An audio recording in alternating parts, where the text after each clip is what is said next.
జై శ్రీమన్నారాయణ. ఈరోజు మనం ధర్మపదం గ్రంథంలోని చాప్టర్ 4 శ్రీమదాంధ్ర మహాభారతం కవిత్రయ భారతం అలాగనే వ్యాస సంస్కృత మహాభారతంలోని ధర్మాలను చెప్పుకుంటున్నాం. ఈవేళ విభాగము 12. ఈ 12 అనే విభాగంలో మనం చిన్నపిల్లలు చేసిన కర్మలకు పాపం ఎవరికి వస్తుంది అనేది మనం మహాభారతంలో చూస్తాం. మాండవ్య మహర్షికి వెనక ముందు చూడకుండా ఒక మహారాజు శిక్ష విధిస్తాడు. ఆ శిక్ష గురించి ఆ మాండవ్య మహర్షి ఋషులతోనూ యమధర్మరాజుతోనూ ఏ విధంగా మాట్లాడతారో మనం చూద్దాం.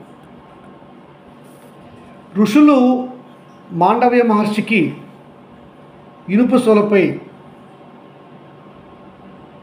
శిక్ష విధించగా చూస్తారు, వచ్చి అడుగుతారు.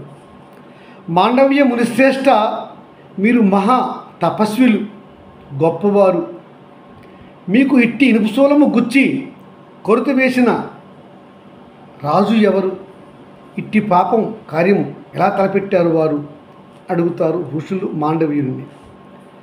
మాండవ్య మహర్షి చెప్తున్నాడు, ఋషి పొంగవులారా, మీకు కారణము తెలియకున్నదా? మీరు మహర్షులు, మీకు కారణం తెలిసే ఉండును. మానవుడు ఈ లోకములో అనుభవించు సుఖ దుఃఖాలకు కారణం ఉంటుంది కదా, అది మీకు తెలియను. నాకు ఇట్టి శిక్షను ఈ దేశ రాజు విధించాడు. నాకు శూలముతో గుదము నుంచి పైకి ఎత్తి ఉంచి విధముగా శిక్ష విధించాడు రాజు. ఇది నేను ఈ జన్మలో చేసిన పాపముగా భావించటం లేదు. గత జన్మలో నేను ఏమైనా పాపము చేసి ఉండునేమో కదా, అందుకు నాకు ఈ శిక్ష వచ్చి ఉండునేమో కదా అంటాడు మాండవ్య మహర్షి. ఈలోగా రాజు యొక్క ఆస్థానంలో చర్చ జరుగుతున్నది. రాజుతో ధర్మ నిర్ణయం చేసిన వారు, రాజభటులు, విచారణ చేసిన వారు చెప్తున్నారు, మహారాజా, నిన్నను జరిగిన దొంగతనములో మాండవ్య మహర్షికి సంబంధము లేదు. మనకు తప్పుడుగా సమాచారం వచ్చింది. తగు విచారణ చేసుకొనక మనము తొందరపడి నిర్ణయించి మాండవ్య మహర్షికి గుదమున శూలము గుచ్చి నుంచొనబెట్టు శిక్ష విధించాము. మనం తప్పు చేశాం మహారాజా, తప్పు జరిగినది అని భటులు, ధర్మ నిర్ణయేతలు రాజుకు విన్నవించారు. వెంటనే ఆ మహారాజు మాండవ్య మహర్షి వద్దకు వచ్చారు. మాండవ్య మహర్షికి ఇచ్చినటువంటి శిక్షను రద్దు చేసి శూలమును బయటికి తీసి అతనితో, మహర్షి, మమ్మల్ని క్షమించుడి, ప్రార్థిస్తున్నాం. నేరస్థాపనలో నిర్ణయంలో తప్పు జరిగింది, అందుకు మేము మిమ్మల్ని క్షమాపణ కోరుతున్నాము. మమ్మల్ని క్షమించండి, రక్షించండి అని ఆ మహారాజు మాండవ్య మహర్షికి కోరుతున్నారు. మాండవ్య మహర్షి రాజుతో ఎట్టి మాటలు ఆడక అక్కడ నుంచి నేరుగా యమలోకానికి వెళ్ళి యమధర్మరాజుతో మాట్లాడుతున్నారు.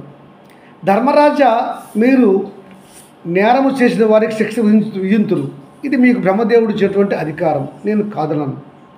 నేను ఎట్టి పాపము చేసి తిని ఈ జన్మలో, లేక గత జన్మలో నేను ఏమైనా పాపాలు చేశానా? నాకు ఇట్టి శూలము వేసే శిక్ష రాజు విధించాడు. ఎక్కడ తప్పు జరిగింది?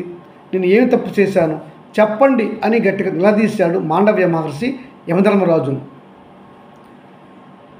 యమధర్మరాజు చెప్తున్నారు, మాండవ్య మహర్షి, మీరు గొప్ప తపస్వి, మహాత్ములు, నేను కాదనను. మీరు గత జన్మలో ఎట్టి పాపములు చేసినట్టుగా మాకు దాఖలాలు లేవు. కానీ ఈ జన్మలో మీరు చిన్న వయస్సులో ఉన్నప్పుడు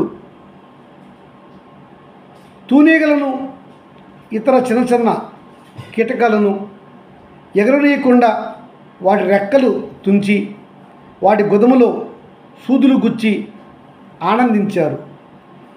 అందువలన మీకు ఇట్టి శిక్షను రాజు విధించడానికి కారణమయ్యింది. అంతేగాని మీకు గర్జన్మ పాపములు ఏమీ లేవు అని చెప్పాడు యమధర్మరాజు. యమధర్మరాజు చెప్పేటువంటి సమాధానము ధర్మ విరుద్ధంగా ఉన్నది అని ఆ ఋషి మాండవీయుడు అంటున్నాడు. యమధర్మరాజా, మీకు ధర్మము తెలియదా? ధర్మశాస్త్రము తెలియదా? ఎలా మీరు ఇక్కడ విధి నిర్వహిస్తున్నారు? నేను 14 ఏళ్ల సంవత్సరం లోపు బాలుడుగా ఉన్నప్పుడు తూనీగలకు కీటకాలకు హాని చేసి ఉంటే ఆ తప్పు నాకు పాపముగా సంక్రమించదు అని మీకు తెలియదా? 14 లోపు అంటే 14 సంవత్సరం లోపు బాలులు కానీ బాలికలు కానీ చేసిన పాపాలు వారికి అంటవు అనే ధర్మసూత్రం మీకు తెలియనిదా? నాకు మీరు ఇట్లాంటి అధర్మంగా శిక్ష వేయడానికి రాజుకు మీరు సహకరించారు. అంటే మీరు నాకు శిక్ష పడవాలని నిర్ణయించారు. మీ నిర్ణయం ప్రకారం రాజు నాకు శిక్ష విధించి ఉంటాడు కదా అంటే అవును అన్నాడు ధర్మరాజు. మీరు నాకు 14 ఏళ్ల లోపు చేసిన పాపాలకు నా పాపంగా గుర్తించారు. అది మీది తప్పు. రెండవది, నేను ఉత్తమ బ్రాహ్మణుడిని. బ్రాహ్మణుడికి అట్టి శిక్ష విధించడం కూడా నీ తప్పు. కనుక నేను శపిస్తున్నాను. మానవ లోకంలో ఒక శూద్ర స్త్రీకి మీరు కుమారుడు జన్మింతురుగాక అని మాండవ్య మహర్షి చెప్పించేస్తున్నాడు యమధర్మరాజును. అందుకనే యమధర్మరాజు భూలోకంలో జన్మించాడు. వ్యాస భగవానుడు అంబాలికల వద్ద ఉన్నటువంటి పనిచేస్తున్నటువంటి దాసికి, వ్యాస భగవానుడికి అంబికల వద్ద పనిచేస్తున్నటువంటి దాసికి జన్మించిన వాడు విదురుడు. ఇతడు మహాధర్మవేత్త, ధర్మములు తెలిసినవాడు, నీతిపరుడు. కానీ శాపవశాత్తున యమధర్మరాజు వ్యాస భగవానుడికి అంబికల వద్ద పనిచేస్తున్నటువంటి దాసికి పుట్టినవాడు. అతడే విదురుడు అని ఈ గాథను వైశంపాయనుడు జనమేజయుడికి చెప్పాడు. మీ తాత ఇతను విదురుడు మహాధర్మవేత్త.